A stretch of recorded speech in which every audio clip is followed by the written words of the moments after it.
For fear to be such an impact on our daily lives, I have a question. Where does it live? Where is it?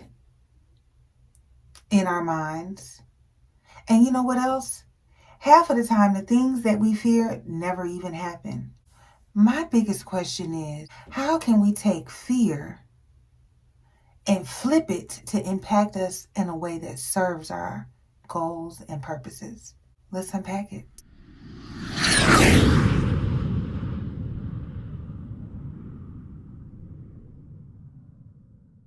Hi, I am your host, Shayla Ma'at. I am a transformation coach, and this channel is for people who have a vision and want to break past their limitations and transform, even if they don't know how. So if you are a subscriber, thanks for subscribing and welcome back. If you are new here, thanks for being here. Go ahead and subscribe and join the community and check out my freebies in the description box. The truth about fear is that it lives in our head, in our mind, in our imagination. And as powerful as the imagination is, we should pay more attention to fear and how we relate to it. How do you relate to fear? So fear is something that we experience every day. It is an impulse, it is a feeling, it is a thought. It is a feeling and emotion that is provoked by a thought that rests on a belief. And until we address and uncover and transmute our beliefs, we will continue to act upon fear. So in this video, I want to talk about how we can change how we relate to fear and how we can flip it to serve us. So a little story time. I have a glass cooktop, and recently I got news that the cooktop cracked. And when I heard about the cooktop cracking, I immediately began to feel it in multiple places of my body. And that feeling of fear came instantly. There was no time for me to speculate, rationalize. I initially felt fear. And the fear kind of hovered around me for the rest of the day as I processed that there was damage to the cookware. And of course, the situation was resolved. It just needed to be replaced. But the fear related to the damages, the fear related to what happened was way bigger than what happened. And the initial thought that I had about what happened was one that was, I gotta pay to get it repaired.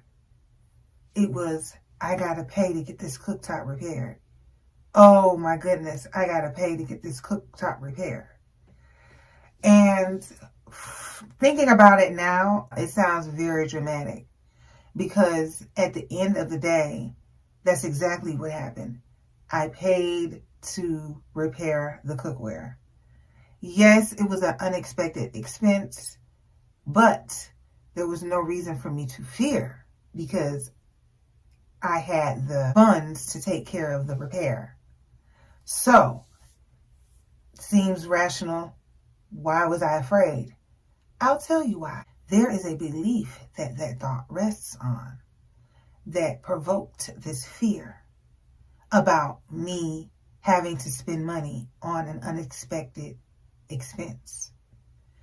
And it had everything to do with my belief system around finances, around my goals, around my self-concept when it comes to finances. And to make a long story short, I recently did a rebudget for the upcoming year and happened to be really happy and excited about my new goal, and it's very doable. And for some reason, right away, when that experience happened and that unexpected expense came up, I had a fear inside that this expense is somehow gonna stop me from reaching my goal, my financial goal. And that seems irrational, especially considering that I have done a budget and I have a reserve for unexpected expenses. But because I, in the recent years, have just now begun to become financially responsible, the experience of budgeting and managing money is still new to me, and I have to develop more conviction in my beliefs when it comes to my capabilities and so on and so forth. So this incident revealed a fear that is based upon a limiting belief that needs to be updated. It needs to be updated because it is one of doubts, and the lack and the doubt doesn't even align with my current behavior, my current actions and habits. So sometimes a lot of our fears can be outdated beliefs like this one, because I ended up being able to resolve it. I was able to use the reserves that was put aside for unexpected expenses and have it taken care of. And the belief work required for me to upgrade my past belief system needed to be upgraded to match my current behaviors. So at the end of the day, I was afraid for no reason at all. And that's kind of how fears work.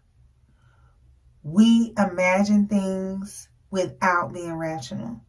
We imagine things that never even end up happening. So we have to be very particular when it comes to negative emotions, especially fear. Now, fear can be a gift and a curse. Leave a comment down below if you can guess how fear can be a gift and not just a curse. So that has everything to do with what you can do with fear after you observe it. So let's talk about the solution when it comes to immediate actions that we can take pertaining to how to uncover fear and flip it into something empowering. Number one, observe it, recognize it, let it be. It's not the end of the world, and it's there to teach you. Feel it, but observe it. And when you observe fear, somehow it takes away the impact that it has on you. You separate yourself from the emotion. So observing is going to be the first thing you do. Self-observation is key in most inner work. You have to be aware. So when you feel that fear, that initial feeling, be aware of it. Know that that's what's happening. Know that you're experiencing that. Next thing you should do is stabilize. At the end of the day, when we are up under a certain state, when we are in a certain state where we can't be clear and clarity is not there, then the first thing to do would be to say, the second thing to do would be to stabilize. Put all your energy towards stabilizing. Whatever the fear is, you're going to be able to deal with it at a different time. You're going to be able to deal with it at a different time. But what's most important for you to even be able to see a solution is to stabilize.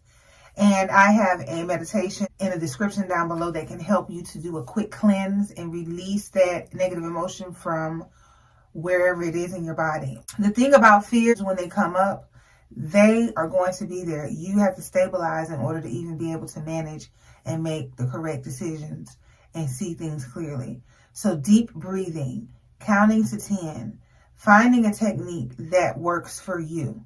My breathing meditation is great if you have it on you.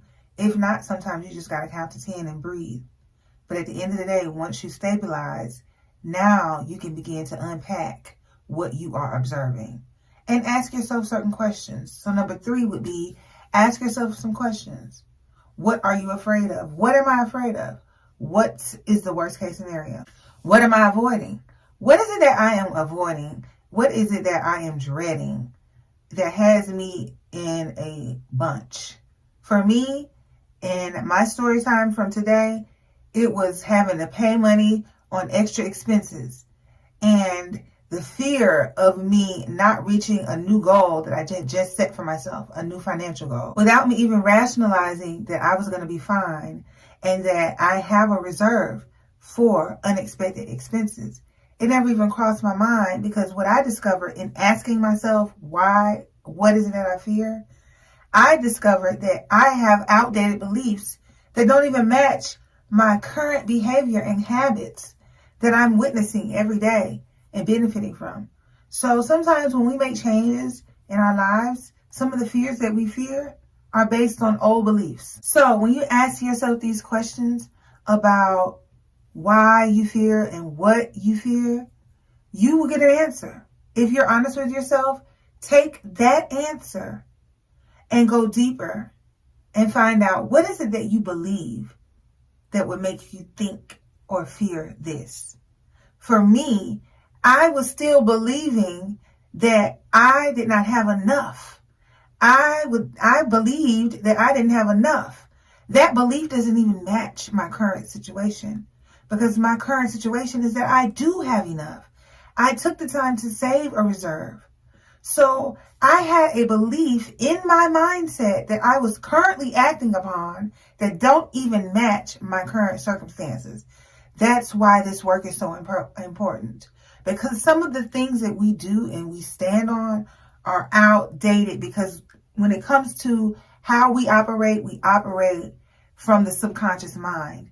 We operate from subconscious programs. And the only way to tap into those programs is to, one, know them, know that they exist, and then reprogram them to things that serve you, because fear doesn't serve you other than that it points out and indicates old, outdated beliefs. So that's how fear is a gift. The curse is it may be a little uncomfortable, it is a little striking, a little shocking, a little shookest, but come on. If you're alive and you can breathe, then you can stabilize. So number one, observe it. Observe the fear. Know it's here, and it's here to show you something. It's going to be a level up. Number two, stabilize. Stop everything and breathe. Stop everything and count to 10. Just let it go. Just for a minute. Just so that you can obtain the clarity that you can use to ask yourself, why am I afraid? What am I afraid of? And then, why am I afraid of it? What do I believe? And is it true? Once you get the answer, the last step would be to take that limiting belief, that outdated limiting belief, and find a new self-serving belief to replace it with. And that's your work for the next few weeks.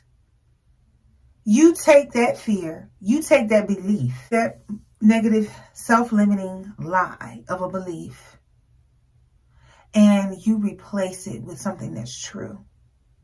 So my new belief based in relation to my recent fear episode would be that I am prosperous. I have everything I need. Those new beliefs, those match my current circumstances. Those match my current self-concept. Those